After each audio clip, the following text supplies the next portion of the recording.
ஹர ஹர நம பார்வதேபதஜே ஹர ஹர மகாதேவ. தென்னாருடைய சிவனே போற்றி, எந்நாட்டவர்க்கும் இறைவா போற்றி.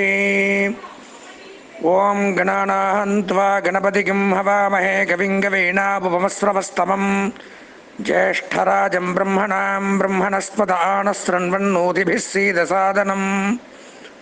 ஓம் ஏகதந்தாய வித்மஹே வக்ரதுண்டாய தீமஹி தன்னோ தந்திः பிரச்சோதயாத்.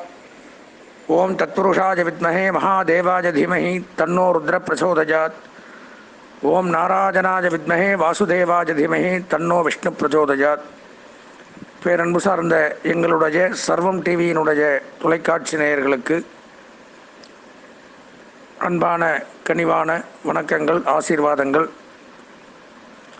எல்லாமல்ல இறையருளாலே இப்பொழுது நாம் காண இருக்கக்கூடிய நிகழ்ச்சி அப்படின்னு பார்த்தோம்னால், நமது சர்வம் டிவியின் வாயிலாக தமிழ் மாத ராசி பலன்கள் அப்படிங்கிற அடிப்படையில் 2020ஆம் ஆண்டு மங்களகரமான சார்வரி வருடம் ஐப்பசி மாதத்தில் வரக்கூடிய சுப விசேஷ தினங்கள் மற்றும் 12 ராசிகளுக்கு உண்டான பலாபலன்களும் சந்திராஷ்டம தினங்களும் வணங்க வேண்டிய தெய்வங்களும் அதிர்ஷ்ட வண்ணங்கள், அதிர்ஷ்ட திசைகள், அதிர்ஷ்ட எண்கள், இது போன்ற பல விஷயங்கள் எல்லாம் நாம் இப்போது பார்க்க இருக்கோம்.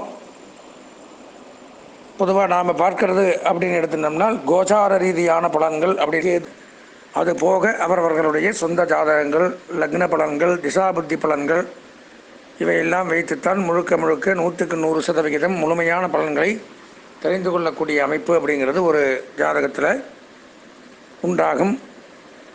எனவே நம்மளுடைய நேயர்கள் அவர்களுடைய முழுமையான பலாபலன்களை தெரிந்து கொள்ள ஆசைப்பட்டால் என்னுடைய தொலைபேசி எண்ணை தெரிவிக்கிறேன்.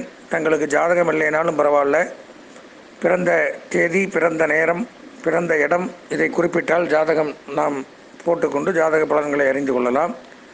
அதுவும் இல்லைன்னா அந்த பிரசன்னம்னு பேர், அந்த பிரசன்னத்தை போட்டு நீங்கள் சொல்கிற டைமை வச்சு எப்போ பேசுகிறீங்களோ அப்போ உண்டான லக்னத்தை வச்சும் பெயர் ராசி பொறுத்துன்னு சொல்லுவாங்க. அதை அந்த மாதிரியும் பார்க்கலாம். எனவே என்னுடைய தொலைபேசியின் வாட்ஸ்அப் நம்பர் அதுதான். அதுக்கு நீங்கள் ஜாதகத்தையோ நான் சொன்ன அந்த குறிப்புகளையோ அனுப்பிச்சி வச்சா நாங்கள் ஜாதகத்தை பார்த்து தெளிவான துல்லியமான பலன்களை உங்களுக்கு கோருவதற்கு காத்து கொண்டிருக்கிறோம். எனவே நம்மளுடைய நேயர்கள் அதனை தெரிந்து கொண்டு முழுமையான பலன்களை தெரிந்து அதற்குண்டான பரிகாரங்களை செய்து வாழ்க்கையில் இருக்கக்கூடிய கிரகங்களினால் ஏற்படக்கூடிய தோஷங்களை நிவர்த்தி செய்து கொண்டு வாழ்வாங்கு வாழ வேண்டி பிரார்த்தனை செய்து கொண்டு தொடர்ந்து நாம் 12 ராசிகளுக்கு உண்டான ஐப்பசி மாத பலாபலன்களை காண்போம். அன்பார்ந்த சர்வம் டிவியின் துலாம் ராசி நேயர்களுக்கு வணக்கம். சித்திரை, சுவாதி, விசாகம் ஆகிய நட்சத்திரத்தில் பிறந்த துளாராசி நேயர்களுக்கு நமது சர்வம் டிவியின் வாயிலாக மாத ராசி பலன்கள் அப்படிங்கிற தலைப்பில் மங்களகரமான சார்வரி வருடம் ஐப்பசி மாதத்திற்குண்டான பலாபலன்களை மற்றும் சந்திராஷ்டமம் இதெல்லாம் பற்றி நம்ம இப்போ பார்க்கணும்.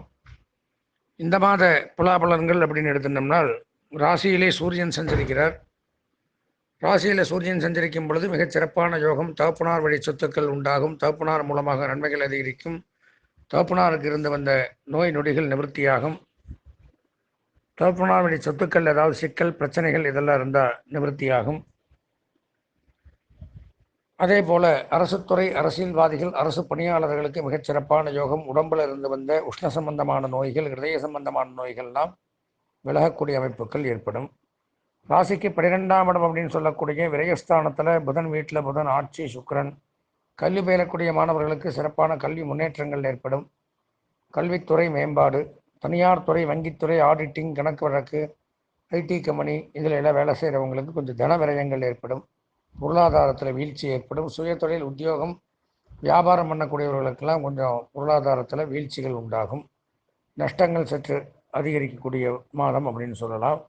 கணவன் மனைவிக்குள்ள தேவையில்லாத பிரச்சனைகளும் வந்து விலகும்.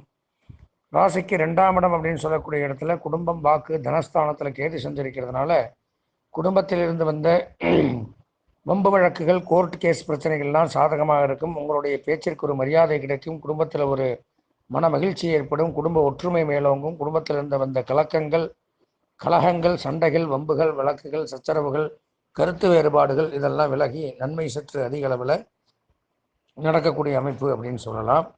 இறை வழிபாடு மேற்கொள்ளக்கூடிய அமைப்பு, குடும்பத்தோட இறை தரிசனம், ஆலய வழிபாடுகள், ஆன்மீக சுற்றுலாக்கள்லாம் போகக்கூடிய அமைப்பு இந்த மாதத்தில் ஏற்படும். ராசிக்கு 3ஆம் இடம் அப்படின்னு சொல்லக்கூடிய இடத்துல குரு சனி சேர்க்கை மாத்திருஸ்தானத்தில். அதனால் தாயார் உடல் நலத்தில் இருந்து வந்த நோய் நொடிகள் விலகும், தாயாருக்கு மருத்துவ செலவுகள் குறையும், உடல் முன்னேற்றம் காணப்படும், பொன் பொருள் ஆடை ஆபரணங்கள் வஸ்திரங்கள் இதெல்லாம் வாங்கி மகிழக்கூடிய அமைப்புகள் ஏற்படும், திருமண பேச்சுக்கள் கைகூடும், வீட்டிற்கு தேவையான பொருட்கள் வாங்கி மகிழக்கூடிய அமைப்புகள்லாம் உண்டாகும். குரு வீட்டில் குரு ஆட்சி பலம் பெற்று விளங்குறதுனால நன்மைகள் சற்று அதிக அளவில் நடக்கக்கூடிய ஒரு மாதம் சொல்லலாம். சனியும் அதிலே இருக்கிறதுனால மிக சிறப்பான யோகங்கள் ஏற்படும். சகட யோகம், வாகன யோகம், வாக் யோகம் இதெல்லாம் ஏற்படும் இந்த மாதத்தில். புதிதாக வாகனம் வாங்கக்கூடிய அமைப்பு, அதே மாதிரியே பழைய வாகனங்களை புதுப்பித்தல், ஸ்திரமான சொத்துக்கள் வாங்குதல் இதெல்லாம் ஏற்படும். ஆயில் சம்பந்தமான பிஸ்னஸ் பண்ணுறவங்களுக்கெல்லாம் மிக சிறப்பான யோகங்கள் சற்று அதிக அளவில் நடக்கும். ராசிக்கு 6ஆம் இடம் அப்படின்னு சொல்லக்கூடிய இடத்துல 6ஆம் இடத்துல செவ்வாய் வக்கரகதியில் இருக்கார்.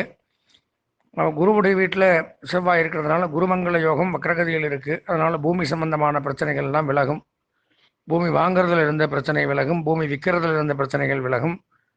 புதிதாக பூமி வாங்கலாம், பூமி விற்கலாம், புதிய வீடு வாங்கலாம், வீடு கட்டலாம், கட்டிய வீட்டை வாங்கலாம், கட்டிய வீட்டை ஆல்ட்ரேஷன் பண்ணி புதுப்பிக்கிறது அதெல்லாம் பண்ணலாம். விவசாய தொழில் சிறந்து விளங்கும், ரியல் எஸ்டேட் தொழில் சிறந்து விளங்கும், நிலத்தடி நீர் தொழில் பண்ணுறவங்களுக்கு அதுவும் சிறப்பாக இருக்கும். மருத்துவத்துறை, மின்சாரத்துறை, காவல்துறை, ரயில்வே துறை இதில் எல்லாம் பணிபுரியவங்களுக்கு அதிகப்படியான வருமானங்கள், பெயர் புகழ் அந்தஸ்து பாராட்டு கௌரவம் இதெல்லாம் கிடைக்கக்கூடிய அமைப்பு அப்படிங்கிறது இந்த மாதத்தில் ஏற்படும்.